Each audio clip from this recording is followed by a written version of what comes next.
지금 나가 있는 빚 규모 자체가 너무 크기 때문에 줄여야 되는데 오히려 늘어나고 있고, 패닉바잉 심리가 많이 자극이 되고 있고, 어떤 사람이 더 비싼 값에 더 많은 대출을 활용해가지고 들어와 줄 거다라는 기대감이 있기 때문에 이런 선택을 하는 건데, 부동산에 참여할 수 있는 수요라는 거는 자금 동원력이 있어야 들어올 수 있어요. 지금 내가 사는 가격에 팔려고 했을 때 팔 수 있을지, 기회가 아니라 어떻게 보면 마지막 폭탄을 떠안는 형태가 아닐까.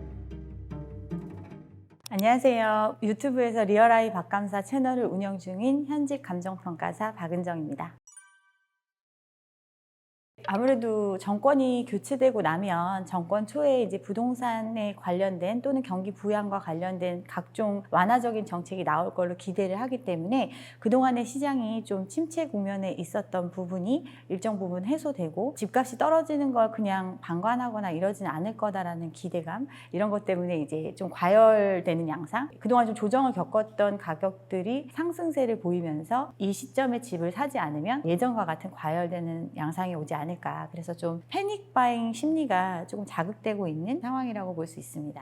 그러니까 이걸 보면 정말 이제 시장이 한계의 상황이라는 걸 다시 한번 느낄 수 있는데요. 그동안 침체를 겪었던 시장 상황, 그리고 지금 회복을 넘어서서 이제 과열이 된다고 보여지는 이 상황에서도 서울의 일부 지역을 제외하고는 나머지 지역들은 여전히 거래가 없고 가격이 좀 떨어졌어도 매수세가 없는 이런 상태거든요. 그만큼 시장이 불황에 빠졌을 때 환가될 수 있는 가능성이 현저히 떨어진다, 부동산이라는 거. 이런 걸 사람들이 이제 체감하게 되고, 그런 시장 하에서도 유일하게 내가 이익을 실현할 수 있는 현실적인 가능성이 높은 물건, 그런 물건은 역시 서울이 아닐까. 수요가 아무리 인구가 줄어들고 시장이 소외되고 이런 상황이 되더라도 서울의 특정 지역, 모든 사람들이 선호하는 지역은 계속해서 시장이 이어질 수 있을 거다라는 기대감 때문에 이쪽에 사람들이 몰리는 거라고 볼 수 있습니다. 아직 뭐 이제 서울의 아파트가 거래가 이제 많이 이루어지고 가격이 신고가를 찍었다 뭐 이런 얘기 나오는 지역들을 보면 3월에 있었던 토지거래 허가제 이후에 일부 수요가 유입이 되면서 거래가 신고가를 찍었고, 해제가 바로 30일 좀 넘고서 막혔잖아요. 그러고 나서 이제 이어지는 거래들밖에 없거든요. 실질적으로 이제 서울의 아파트 평균 매매 추이를 보면 토지거래 허가제가 풀렸던 그 시기, 강남 3구의 일부 고가 거래들이 이어지면서 그것들이 평균값 자체를 높이는 현상이 벌어졌어요. 근데 그 이후로는 다시 이제 서울 아파트 평균 매매가가 떨어지는 현상이 지금 벌어지고 있거든요. 그 얘기는 일부가 수요로 참여해서 높은 가격을 찍었을 수는 있겠지만, 전체적인 거래량 상에서 그게 차지하는 비중이 그렇게 높지 않고 실제로 그렇게 고가의 주택을 수요할 수 있는 사람이 많지 않기 때문에 그런 부분들이 이제 일정 부분 해소가 되면서 이제 가격이, 평균 가격은 좀 떨어지는 현상이 벌어지는데, 문제는 이제 고가의 주택들이 이렇게 팔린다. 즉 이 얘기는 지금 사람들이 체감하기로는 이 가격 수준이 굉장히 높다고 생각을 해요. 그 가격에도 누군가 사주는 사람이 나타났다. 이게 시장에는 굉장한 시그널이거든요. 예를 들면 아파트가 30억 하면은 그거 누가 살 수 있어? 이렇게 생각을 했는데 40억에 팔렸다, 50억에 팔렸다. 그 얘기는 상대적으로 이제 그거보다 조금 낮은 금액에 있는 아파트들 또한 그 가격에 누군가 사줄 사람이 나타날 수 있을 거다라는 기대감이 커지는 거거든요. 그러면 한 2, 3년 동안 방매를 했는데도 집이 안 팔렸던 시장이었기 때문에 그런 시장에서 어느 정도 수요가 있을 거다라는 기대가 합쳐지고, 그러면서 이제 호가를, 그러면 이제 과거에는 이만큼은 낮춰야 팔릴 거라고 생각했는데 안 팔렸던 물건도 지금 좀 더 나는 올려서 팔겠다, 이렇게 호가가 올라가는 현상이 벌어지고 있고, 그러다 보니까 실질적으로 이제 통계나 이런 것들, 중개업소나 이런 또 언론에서 이야기 나오는 것들은 지금 호가가 올라가면서 가격이 올라가는 과열 조짐이 보이고 있다, 이렇게 연결되는 것 같습니다. 일단 기대하는 바는 결국에는 지금 우리나라 경기 상황이 굉장히 안 좋다라는 걸 모두가 인지하고 있습니다. 경제가 안 좋은 상황에서 그럼 할 수 있는 것은 뭐냐, 시장이 활성화되고 돌아갈 수 있게끔 유동성을 공급해주는 정책이 나올 것이다, 경기 부양을 위해서. 그런 이제 하나 시그널이 이제 금리가 낮춰지는 게 있었잖아요. 기준금리를 내리는 선택을 했단 말이에요. 기준금리를 내린 이유가 사실은 아직 인플레이션 문제도 완벽하게 해결되지 않은 상황이고, 또 한미 기준금리 역전차 문제, 환율 문제, 이런 것들 때문에 금리를 내리기 어려운 상황임에도 불구하고 우리가 연초에 예상했던 경제 성장률 목표치 2% 정도 됐었는데 그거보다 0.9%로 1, 4분기 지나고 나서 낮췄잖아요. 그만큼 경기 침체의 상황이 굉장히 심각하기 때문에 어쩔 수 없이 금리를 내린다라는 선택을 했단 말이에요. 근데 금리를 내린다는 거는 결국에는 시장에 사람들이 쉽게 돈을 빌려 쓸 수 있게 한다. 즉 유동성을 공급하는 정책을 하도록 이제 방향성이 정해진 거다 보니까 그렇게 되면 사람들이 불안한 경제 상황에서 그럼 믿을 건 무엇이냐, 이렇게 꺼지지 않는 부동산으로 다시 한번 몰릴 수 있는 그런 여건이 형성될 수 있다라고 기대를 하는 거죠. 그래서 돈이 풀리면 뭐 경기가 살아나고 이런 거에 대한 기대보다는 부동산 시장이 다시 뜨거워질 것이다, 그런 기대감이 크고, 그래서 예전처럼 시간을 놓쳐서 내가 그 상승장에 올라가지 못했던 그 기회를 놓쳤다고 생각하시는 분들은 심리적으로 더 자극받는 이런 상황이라고 볼 수 있습니다. 근데 이제 사람들이 패닉바잉 심리가 많이 자극이 되고 있고 대출도 많이 급증을 했잖아요. 이 현상을 보면 부동산에 참여할 수 있는 수요라는 거는 사고 싶다는 마음만으로 참여할 수 있는 게 아니에요. 그 시장에 들어올 수 있을 만큼의 자금 동원력이 있어야 들어올 수 있어요. 그럼 그 자금을 어디서 갖고 오느냐? 자기가 벌어서 모아놓은 자산이 있어야 되고, 그것도 부족하기 때문에 대출을 활용하지 않으면 이 시장에 들어올 수 없는 이런 구조거든요. 그래서 지금 패닉바잉 심리는 과거보다 강남 3구 같은 경우는 지금 더 올랐다고 하는 시장이잖아요. 그런 시장에서 과거보다 더 많은 돈을 끌어서 이 시장에 참여할 수 있는 사람이 과연 있을까? 이거를 좀 생각해 보면 일시적인 과열 상태가 아닐까. 더군다나 이제 이런 어떤 부동산 시장의 과열 조짐이 보이고 있음에도 정부가 이렇다 할 만한 입장을 내놓고 있지 않잖아요. 그러다 보니까 사람들이 어떻게 보면 예전에 이제 지금 대통령이 후보 시절에 이야기했던 고가의 주택들에 대해서도 세금으로 집값을 잡는 일을 하지 않겠다, 이 발언 하나에 기초하면 결국에는 집을 보유하고 뭐 이런 데 세금으로 억제하고 보유세를 올리거나 뭐 이런 거는 안 할 거다라고 기대를 하니까 그러면 강남의 집값은 더 오르지 않을까, 이렇게 생각을 하고 사람들이 지금은 움직이려고 하고 있는데 사실 움직이기가 쉽지 않은 시장이거든요. 아무래도 과거보다 이제 DSR이라든가 대출에 대한 규제 부분이 많이 강제가 되고 있는 상황이다 보니까 어느 정도 소득 수준이나 큰 대출을 활용하려고 해도 대출을 활용할 수 있는 자격 요건 자체에 해당되시는 분들이 많지는 않거든요. 그러다 보니까 거래가 뭐 강남의 거래가 뉴스에 나오는 게 거의 전부잖아요. 언론에 소개되는 게 전부지 그 이후로 뭐 후속 거래가 엄청나게 이어진다든가 뭐 이런 현상은 벌어지지 않고 있기 때문에 일시적이라고 생각을 합니다. 2021년도가 거의 영끌의 상승장 마지막이라고 볼 수 있는데, 이때도 이제 대출 DSR 규제가 도입이 되고 앞으로 대출의 어떤 문이 닫힌다 그러면서 정말 이제 마지막이다. 사실은 이제 22년 정도부터는 금리가 올라가는 시기가 올 거라는 게 이미 예고되어 있는 상태였거든요. 그렇기 때문에 그 전에 이제 대출을 받아서라도 이 시장에 참여해야 된다라는 막차 수요들이 좀 참여하는 그런 시장이었는데, 지금도 어떻게 보면 그때보다 더 조건이 좋아지지 않았지만 그래도 더 강화되는 규제나 이런 것들을 피해서 특히나 상반기는 아무래도 대출의 여력이 좀 있는 상태다 보니까 지금 남들보다 먼저 대출을 활용해서 시장에 들어오는 게 좋지 않겠나, 이러면서 이제 참여하는 막판 수요들이 좀 있어서 그때와 어떤 현상적으로는 좀 비슷한 모습을 보인다고 볼 수 있습니다. 그러니까 지금 7월에 DSR 3단계가 도입이 되는데, 이게 도입이 되면은 스트레스 금리로 1.5%를 수도권 내에 있는 대출에 대해서 이제 추가적으로 적용하는 형태거든요. 그렇게 되면은 연봉 1억의 소득을 하시는 분들이 받을 수 있는 대출의 금액이 한 2천만 원에서 3천만 원 정도 줄어들어요. 그러니까 지금 2, 3천이 아쉬운 상황이거든요. 사실 어떤 집을 사려고 할 때 그 집에 모자라는 자금을 자기가 충분히 감당할 수 있으면 되는 건데, 나중에 내가 2, 3천이 부족해서 못 사는 상황이다. 그러니까 거의 최대치를 받으려고 하시는 분들이 들어오다 보니까 지금 이런 수요들이 있는데, 사실 지금 사람들이 기대하는 거는 2, 3천만 원의 차이가 아니잖아요. 지금 사면 내가 사고 난 다음에는 1억이 오르고 5억이 오르고 지금 10억 하는 집이 20억이 될 거고, 이런 기대감으로 사는 거기 때문에 지금 사시는 분들은 그런 선택을 할 수도 있지만 대다수가 그렇게 할 수 있는 입장은 아니라고 생각을 합니다. 우리나라 이제 부동산 시장에 관련해서 이제 인구가 굉장히 감소하고 있고 고령화로 가고 있는, 인구 구조 자체가 변하고 있는 시장이잖아요. 주택이라는 거는 결국 국민들이 사용하는 공간, 집으로서의 의미가 최종적인 수요의 목적이기 때문에 그런 수요 자체가 줄어들고 있는 시장이다라는 거를 하락을 이야기하시는 분들이 많이 이야기를 하는데, 반대 의견으로 이야기하는 게 이제 외국인 수요를 얘기를 합니다. 그래서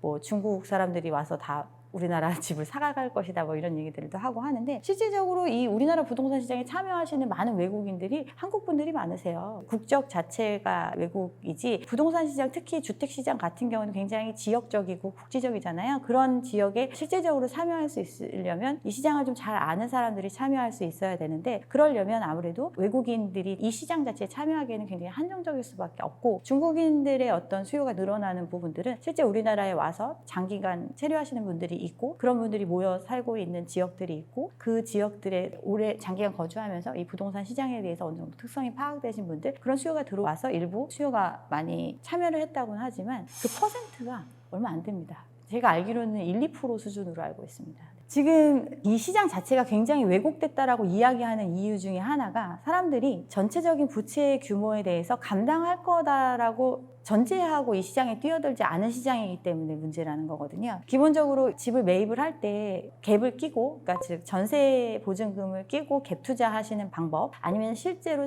거주를 하기 위해서 들어가면서 주택담보대출, 신용대출 뭐 이런 것들을 활용해서 들어오시는 이 두 가지 형태로 집을 소유하게 되는데 전세 보증금 같은 경우도 이 전세 보증금의 최대치를 끌어서 갭 투자를 하잖아요. 근데 이 전세 보증금을 내는 사람들이 그럼 자기 자본만으로 들어온 사람들이냐? 과거의 전세 같은 경우는 그런 자본의 성격이 컸거든요. 근데 전세자금 대출이 확대되면서 사실은 이것도 경계가 모호해지고 이것도 대출로 어느 정도 부풀려져 있는 상태란 말이에요. 그럼 이것도 리스크가 있는 형태의 자본이고 그 다음에 이제 담보대출을 받는 것도 이제 30년 모기지 대출에서 뭐 40년, 길게는 50년까지 모기지 대출을 활용해가지고 주택을 구입을 하는데 실질적으로 이제 자기가 소득 활동을 할 수 있는 기간 자체가 50년 이렇게 되기가 쉽지 않잖아요. 그런 상태에서 그 얘기는 자기가 은퇴하는 시점이 도래했을 때까지도 빚이 상당 부분 남아있는 형태만큼 대출을 활용했다라는 뜻이거든요. 이분들이 이런 선택을 할 수 있었던 이유는 내가 50년 동안 집을 갖고 있을 거라고 생각하지 않죠. 그리고 상승이 되면 나보다 어떤 사람이 더 비싼 값에 더 많은 대출을 활용해가지고 들어와 줄 거다라는 기대감이 있기 때문에 이런 선택을 하는 건데 실질적으로 과거보다는 그 대출을 받을 수 있는 절대금액 자체가 점점 줄어들고 있는 구조잖아요. 예전에는 소득 같은 걸 보지 않고 빌려주는 그냥 집 가격 대비해서 얼마를 빌려주는 구조였다면 지금은 자기가 전체적인 집의 가격 대비해서 빌려줄 수 있는 총액이 있으면 그 이자를 충분히 감당해낼 수 있느냐의 부분을 따지고 있는 시장이다 보니까 절대 금액 자체 빌려줄 수 있는 한도는 커졌지만 그걸 감당할 수 있는 능력 자체는 실질적인 걸 따지기 때문에 과거보다 대출의 금액이 줄어들 수밖에 없는 구조거든요. 그러면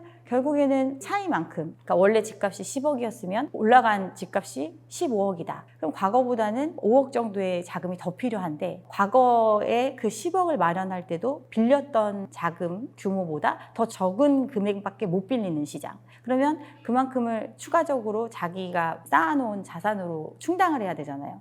이 첫 번째 10억이란 가격을 똑같이 유지하기 위한 상황도 어려운데 추가적으로 올라간 상승분에 대한 자금은 그럼 어떻게 마련할 것인가? 그런 수요들이 계속 늘어나줘야 되는데 그러면 대출을 훨씬 더 많이 해주는 시장이 되거나 아니면 사람들의 소득이 월등히 높아져가지고 그 갭을 채울 수 있을 만큼 돈을 모을 수 있는 시장이 돼야 되는데 그러려면 이제 소득이 늘어나고 경제 규모가 활발해지고 이런 상황이 돼야 되는데 그러기는 지금 어렵고 또 대출의 규모가 확대되기에는 이미 나간 대출이 너무 많기 때문에 더 이상 늘릴 수 없는 구조고 이런 것들을 생각하면 지금 내가 사는 가격에 과연 3년 후에 세금을 좀 덜 낼 수 있는 입장이 됐을 때 팔려고 했을 때 팔 수 있을지 이런 부분들을 생각을 해보면 기회가 아니라 어떻게 보면 마지막 폭탄을 떠안는 형태가 아닐까 이렇게 생각을 합니다. 결국에는 사람들의 심리가 꺼져야 이런 선택을 하시는 분들이 좀 덜해질 수 있는 시장이 올 건데 지금 정책적으로 어떤 시그널이 나와주지 않고 있으니까 사람들이 반신반의하면서 이제 지금 시장을 보고 있잖아요. 과거처럼 막 모두가 뛰어들려고 하고 뭐 이런 것보다는 어떤 분들은 지금 좀 아닌 것 같다 이렇게 판단하시고 이제 관망하시는 분도 계시고 일부 참여하시는 분도 있고 이런 건데 심리를 꺼트리는 거는 굉장히 어려운 일이에요. 결국에는 사람들이 정말 겨울이 왔다라고 느낄 정도로 느껴져야 심리가 무너지기 시작을 하는 건데 그러기에는 지금 아직까지 지금 주택을 보유하고 있는 분들이 패닉셀을 하고 있는 상황은 아니잖아요. 아직은 뭐 이제 금리도 더 내려갈 거고 지금 상황을 더 유지할 수 있을 거다라고 기대하고 있으면서 지금 버티고 있는 상황인데 이게 이제 버티는 이유가 지금 가격보다는 더 올라갈 거다라는 기대 심리가 있는 거거든요. 그러니까 이 심리가 꺼지지 않고 이 버티는 상황은 더 힘들어지지 않으면 이들은 이제 매물이 이제 잠겨 있는 형태로 나올 거고, 어떤 공급적인 시그널들이 더 나와줘서 이제 시장이 물리적으로 이미 다른 사람이 갖고 있는 집이 아니라 새로 공급되는 주택이 더 많다라는 이런 어떤 시장 상황이 돼야 심리를 꺼트릴 수 있는, 이렇기 때문에 많은 분들이 이제 공급 확대 정책에 대한 이야기들을 하고 있는데, 아마 그런 시그널을 또 주려고 할 거라고 생각을 합니다. 근데 기본적으로 지금 정부가 추진하는 것들은 주로 이제 금융적인 측면에 초점을 맞추고 있다고 보여져요. 부채 한계 상황이라는 얘기 하도 많이 해서 좀 지겹게 생각하실 수는 있는데, 그만큼 한계거든요. 지금 나가 있는 빚 자체와 이 규모 자체가 너무 크기 때문에 이 부분을 줄여야 되는데 줄일 방법은 없고 오히려 늘어나고 있고, 사람들이 금리가 내려간다고 하니까 너도 나도 이제 가계대출을 더 늘리는 형태가 되고 있잖아요. 그래서 지금 정책적으로 고민하고 있는 부분이, 그러면 개인적으로 돈을 빌려 쓰는 것 자체를, 빌리려고 하는 그 수요를 누를 수는 없으니 은행에서 그럼 돈을 빌려줄 때 그 빌려주는 자금 자체를 조절할 수 있게끔 그런 정책들을 고민하고 있는 걸로 알고 있습니다. 완충 자본을 쌓는 부분들에 대한 논의가 되고 있거든요. 이게 어떤 의미냐면, 은행권에 있어서 지금 가장 큰 이슈가 밸류업이라는 게 있어요. 우리나라 은행주의 가치가 다른 나라에 비해서 상대적으로 저평가되어 있다. 그 이유를 살펴보면 우리나라 은행주들은 너무 배당을 안 해준다. 이제 외국의 주식들은 일정 부분 주식을 보유하고 있으면 배당을 많이 해주는데 이익을 많이 남기고도 이제 주주한테 환원해주는 부분이 적다. 그렇기 때문에 이런 부분들을 좀 개선시키기 위해서 관리를 굉장히 열심히 하고 있거든요. 근데 자기 자본을 더 많이 쌓으라는 정책을 하게 되면 특정 부분에 대해서 자기 자본을 많이 쌓으라는 정책을 지금 고민 중인데, 그 얘기는 특정 부분에 나가는 대출에 대해서 많이 나가면 많이 나갈수록 어떤 문제가 생겼을 때 발생할 수 있는 그 리스크를 흡수할 수 있도록 자본을 몇 배 더 쌓아야 되는 이런 구조로 하는 거기 때문에, 기본적으로 원래 쌓아야 되는 돈보다 훨씬 더 많이 쌓아야 되니까, 근데 돈을 많이 쌓아 놓으면 배당을 많이 못 해주잖아요. 그러면 이제 지금 은행에서 추구하고 있는 쪽으로 방향으로 갈 수가 없으니까 그 대출의 규모는 줄일 수밖에 없는 구조로 가게 되고, 그 얘기는 이 가계대출 부분에 있어서 특히 이제 주택이나 부동산 관련된 대출에 대한 규제가 들어가는 거다 보니까 기존에 나가 있던 대출을 계속 연장하고 추가적인 대출을 해줄 때 굉장히 이제 어려운 상황이 되는 거죠. 더 추가로 해주려면 그만큼 더 자본을 쌓아야 되는 구조니까. 그 얘기는 이제 사람들이 대출을 받고 싶다고 신청을 할 수는 있겠죠. 그렇지만 받고 싶은 금액이 뭐 5억을 빌리고 싶었지만 이런저런 상황으로 봤을 때 당신의 신용이라든가 또 지금 은행에서 대출할 수 있는 한도 뭐 이런 것들을 했을 때 선별적으로 대출이 나가게 되고, 그 대출 총량이 소진되고 나면 더 이상 대출이 막히는 이런 거를